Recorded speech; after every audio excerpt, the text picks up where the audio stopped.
युवा तरंग कार्यक्रमामध्ये आज बोलतो आहोत आपण मंडळी आणि एका उपक्रमाच्या बद्दल आपण आज बोलणार आहोत. आपल्या सोबत आहेत डॉक्टर सुमित शिंदे. नमस्कार डॉक्टर. नमस्कार. माझा आवाज येतोय? हो, येतोय. हो हो. गणपती उत्सवाच्या निमित्ताने सर्व विशेष मुलांना एकत्र घेऊन तुम्ही गणपती बाप्पांचं दर्शन करायला घेऊन जाता आणि हा उपक्रम गेली 14 वर्ष तुम्ही चालवत आहात. या उपक्रमाच्या बद्दल खरोखरच खूप छान वाटलं ऐकून. तर या उपक्रमाची सुरुवात कशी झाली आम्हाला सांगा सर. म्हणजे जेव्हा मी या क्षेत्रामध्ये आलो, पीडियाट्रिक रिहॅबिलिटेशन मध्ये, जेव्हा आपण ऑटिझम मुलांना ट्रीट करतो किंवा बिहेवियर इश्यूज असतात मुलांमध्ये, तेव्हा एका पॅरेंटला मी प्रश्न विचारला की तुम्हाला काय आवडतं. तर बोलले मला मूव्हीज बघायला आवडतात, मला वेगवेगळ्या ठिकाणी जायला आवडतं. म्हटलं ठीक आहे, मग तुम्ही लास्ट टाइम आता कोणता मूव्ही बघितला? तर बोलले मी 12 वर्षापूर्वी बघितला होता. म्हटलं अरे बापरे. तर बोलले की नाही, 12 वर्षापूर्वी मग त्याचा जन्म झाला, मग त्याचं लहानपण आणि मग त्याचा ऑटिझम मग डिटेक्ट झाला आणि मग त्याच्यामुळे असं झालं की आम्हाला बाहेर जायला कुठे मिळालंच नाही. मी म्हटलं की म्हणजे ही गोष्ट त्याच्या बिहेवियर म्हणजे मुलाच्या बिहेवियरमुळे पालक बाहेर जाऊ शकत नाही, सामाजिक म्हणू शकत नाही. सो त्याच्यामुळे मग मी म्हटलं की नाही, आपण पालकांना बाहेर काढलं पाहिजे, त्यांच्या मनातले फिअर्स काढायला पाहिजे. आणि मुलं तर इम्प्रूव्ह होतात, पण बऱ्याचदा पालकांच्या मनामध्ये ती गोष्ट राहून जाते की मूल बाहेर कसं बिहेव करेल. मग आम्ही हा उपक्रम सुरू केला की आपण पालकांना अशा ठिकाणी घेऊन जावे जिथे भरपूर गर्दी असते, तिथे सुद्धा मुलं आपली छान वागू शकतात, ही त्यांच्या मनामध्ये कॉन्फिडन्स यावा, आत्मविश्वास यावा. त्यासाठी आम्ही हा उपक्रम सुरू केला आणि गेल्या 14 वर्षापासून आम्ही खूप खूप सुंदरपणे हा उपक्रम राबवत आहोत. छान आम्हाला प्रतिसाद मिळतो मंडळांकडून, पालकांकडून. आता तुम्ही म्हणालात की अनेक पालकांना याबद्दल प्रश्न येतो. तर हे विशेषत्व म्हणजे ज्या मुलांना अशा प्रकारचं सामाजिक वर्तनाचे काही प्रॉब्लेम असतात, तर हे मतिमंदत्व नेमकं कशा प्रकारचं आहे, काय सांगाल? वेगवेगळ्या प्रकारचे डिसेबिलिटीज असतात, वेगवेगळ्या प्रकारचे डेव्हलपमेंटल इश्यूज असतात, काही बिहेवियर असतात, काही कॉग्निटिव्ह असतात, काही सोशल कम्युनिकेशन इश्यूज असतात मुलांमध्ये. जसं ऑटिझम आहे, ADHD आहे. तो या मुलांचे बिहेवियर जेव्हा मुलांना समाजात नेलं जातं तेव्हा त्यांच्या बिहेवियरमुळे पालकांमध्ये एक एक एक म्हणजे म्हणतात ना, ते कशी मुलं वागतील किंवा त्यांचं वागणं हे थोडंसं वेगळं असतं. तर असे याच्यामध्ये वेगवेगळे डिसऑर्डर्स येतात. मतिमंदत्व मध्ये आपण डाऊन सिंड्रोम म्हणूया, किंवा ज्यांचा IQ कमी असतो 90 पेक्षा. सो असे बराचसा एक मोठा स्पेक्ट्रम आहे चाइल्डहुड डिसऑर्डर्सचा. पण जेव्हा या मुलांना तुम्ही एकत्र घेऊन जाता तेव्हा सगळे डॉक्टर सुद्धा सोबत असतात का? हो हो. म्हणजे आमची पूर्ण टीम, जवळपास आमची 80 डॉक्टर्सची टीम असते. आणि हा उपक्रम आम्ही नुसतं मुंबईमध्येच नाही, आमचे जे नाशिक मध्ये आहे सेंटर किंवा नागपूरमध्ये आहे, तिथे सुद्धा मुलांना बाहेर घेऊन त्यांना समाजाचा एक पैलू दाखवणं, आपलं सांस्कृतिक पैलू दाखवणं, नुसतं असंच नको म्हणूया, पण त्यांना समाजाचा एक हिस्सा बनणं, एक सोशल अवेअरनेस डेव्हलप होणं. आणि गणपती, सार्वजनिक गणपतीपेक्षा दुसरा उपक्रम मला तरी नाही वाटत की जिकडे पालक एका मनातून, एका पॉझिटिव्हिटीने सगळे तिकडे जातात. आणि ती बेसिकली इट्स अन अमेझिंग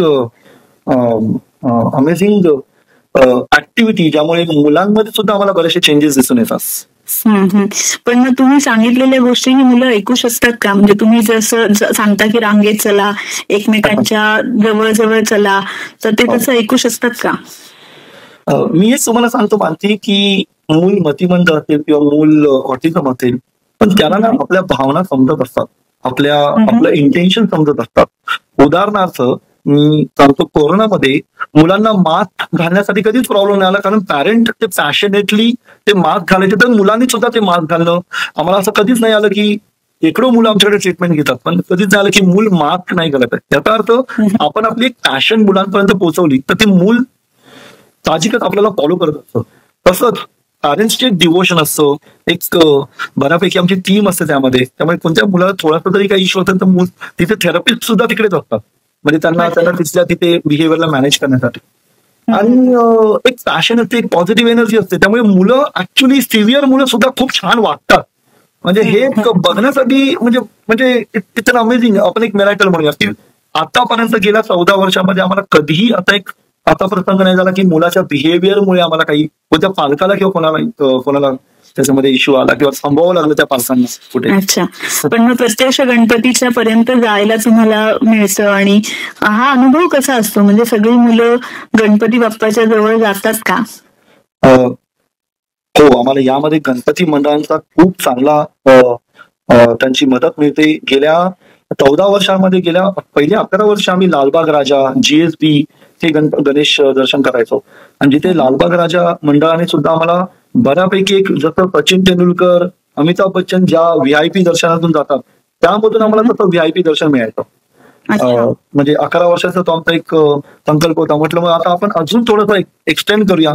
तर यावर्षी आम्ही गेल्या 3 वर्ष आम्ही खेतवाडीचे मोठे गणेश दर्शन आम्हाला मिळतात. आणि तिकडे खेतवाडीला कसं असतं ना की तिकडे आम्हाला मंडळ स्वतःहून बोलवतात आणि तिथे आम्ही बाप्पाची पायावरती म्हणजे आम्ही एकत्र जमून त्या पंडाळमध्ये आमची तशी सुविधा केली जाते. बाप्पाची आम्ही आरती करतो, मुलांकडून ती आरती होते आणि ते उंच 40-45 फुटी बाप्पाला बघून म्हणजे म्हणतात ना की ते मूल ॲस्टॉनिश होतं.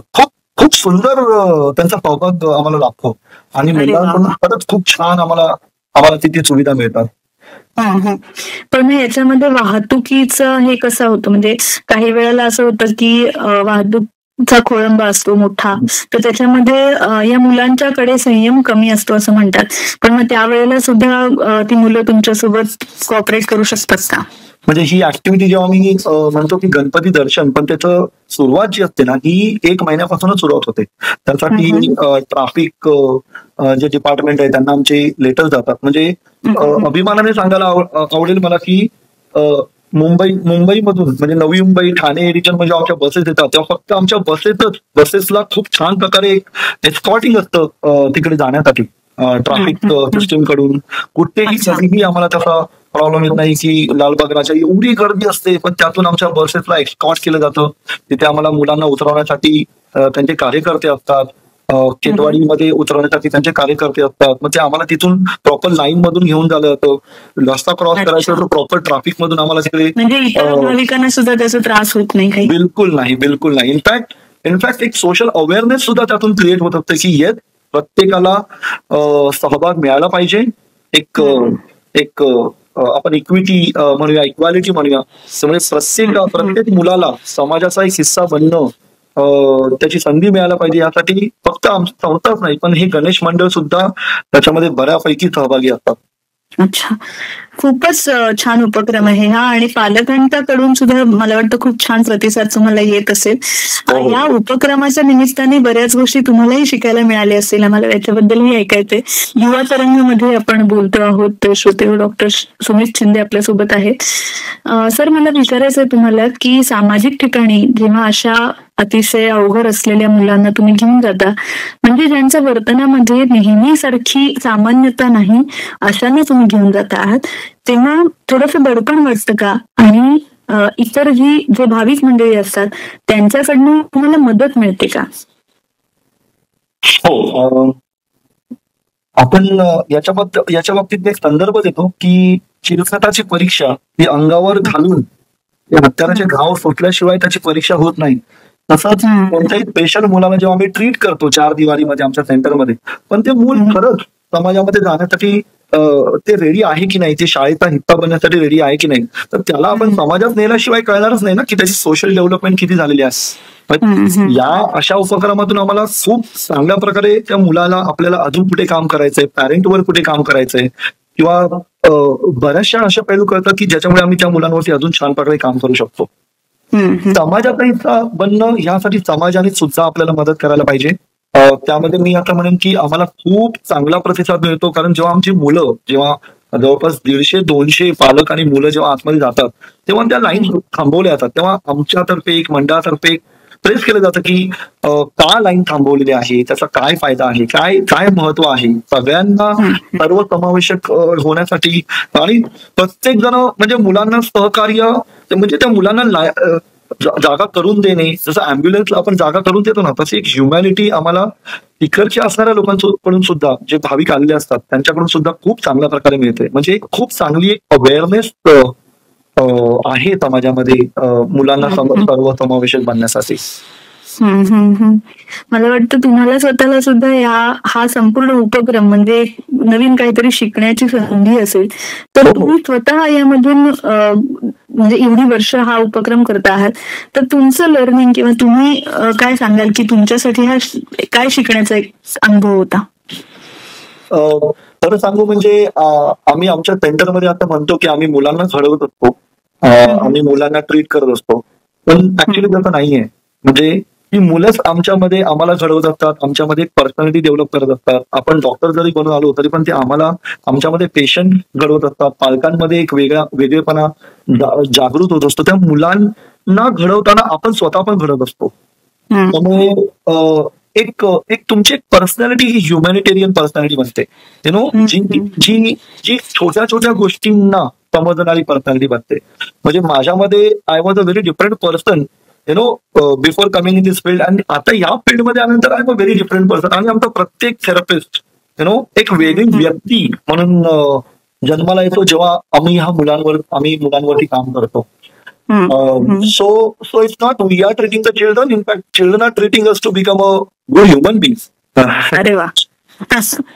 गणपती बाप्पाच्या आशीर्वादाने या उपक्रमाला अधिकाधिक बळ मिळत राहू आणि अशा छान उपक्रमांच्या निमित्ताने आम्हाला पुन्हा तुमच्याशी संवाद साधण्याची संधी मिळू अशा आपण शुभेच्छा देऊया. आणि या कार्यक्रमात तुम्ही सहभागी झालात त्याबद्दल खूप खूप धन्यवाद. थँक्यू. धन्यवाद.